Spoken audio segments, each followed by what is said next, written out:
Kemudian terkait dengan ASN untuk diperpanjang, ya sebaiknya itu dikaji dulu lebih lanjut. Yang penting bagaimana kemudian produktivitas dari hal tersebut, dan apakah itu memang kalau diperpanjang produktivitas dari kepegawaian itu akan lebih baik. Yang penting itu kan bagaimana kemudian nantinya ASN itu bisa lebih efektif dalam melayani masyarakat. Jadi apakah kajiannya itu sudah ada, dasarnya apa. Satu lagi, jangan kemudian nanti membebani APBN. Terkait dengan APBN, ya KMPPKF kemarin sudah diketok, kita akan lihat semua kebijakan,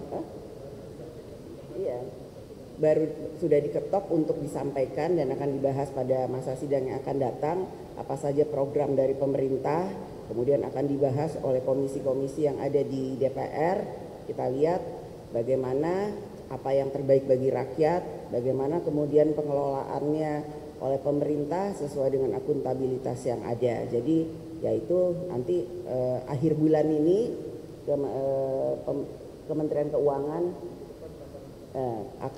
minggu depan pandangan fraksi, kemudian nanti pemerintah akan memberikan jawabannya kembali terkait dengan pandangan dari semua fraksi. Itu. Terus apalagi tadi? Dana parpol yang diusulkan itu kan intinya konteksnya adalah supaya jangan ada anti korupsi.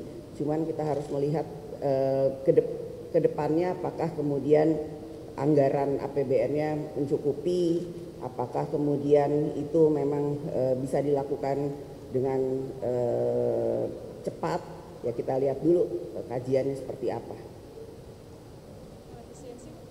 Soal efisiensi anggaran tahun depan. Efisiensi anggaran selama itu memang baik untuk rakyat, DPR RI tentu saja akan mendukung. Karenanya kita lihat dulu dari postur yang terbaru ini bagaimana. Yang pasti sebanyak-banyaknya adalah untuk kesejahteraan rakyat. Ibu, saya izin bertanya, saya Suara dari Kompas TV. Diketahui yang UU TNI itu kan di uji material ke MK, itu salah satunya mahasiswa dari UII. Nah ini ternyata mahasiswa setelah melakukan uji material ini mendapatkan intimidasi. Bagaimana tanggapannya Ibu? Terima kasih. Apa tuh? Iya nggak apa-apa ya. Nggak, emang betul. Oh.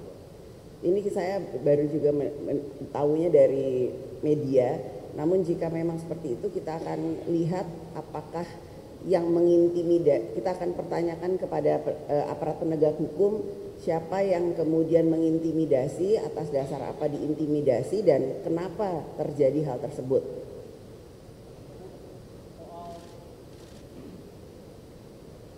Dari antara beberapa waktu lalu kan kantor BMKG diduduki oleh ormas gitu Bu, dan juga menjadi kasus yang menjadi atensi publik beberapa hari belakang. Nah dari pandangan Ibu sebagai Ketua DPR RI, bagaimana memandang ormas-ormas yang mulai menduduki kantor-kantor pemerintahan gitu? Mungkin juga nanti bisa aja DPR RI gitu kan. Bagaimana mungkin Ibu melihat ormas ini, apakah mungkin RUU ormas didorong gitu? Terus yang kedua soal usulan RUU ASN kan 70 tahun. Nah ini pandangan dari DPR RI seperti apa gitu? Terkait ormas, kami minta pemerintah menindak tegas ormas-ormas yang mengganggu ketertiban, ya apalagi kemudian meresahkan masyarakat, dan mengevaluasi keterlibatan ormas-ormas yang kemudian berbau premanisme. Ya kalau memang kemudian itu berbau premanisme, yang segera bubarkan. Jangan sampai kemudian negara kalah dengan aksi-aksi premanisme, yaitu jadi segera aparat penegak hukum melakukan evaluasi terkait dengan hal tersebut. Kemudian terkait dengan ASN untuk diperpanjang, ya sebaiknya itu dikaji dulu lebih lanjut. Yang penting bagaimana kemudian produktivitas dari hal tersebut, dan apakah itu memang kalau diperpanjang produktivitas dari kepegawaian itu akan lebih baik. Yang penting itu kan bagaimana kemudian nantinya ASN itu bisa lebih efektif dalam melayani masyarakat. Jadi apakah kajiannya itu sudah ada, dasarnya apa.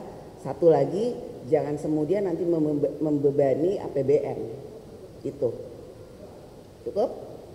Ya, terima kasih banyak ya. Kasih. Pak, kasih. Terima kasih. kasih sekali lagi ya Pak Dubes, sampai bertemu insya Allah di sana. Ya. Kita foto dulu deh di sini.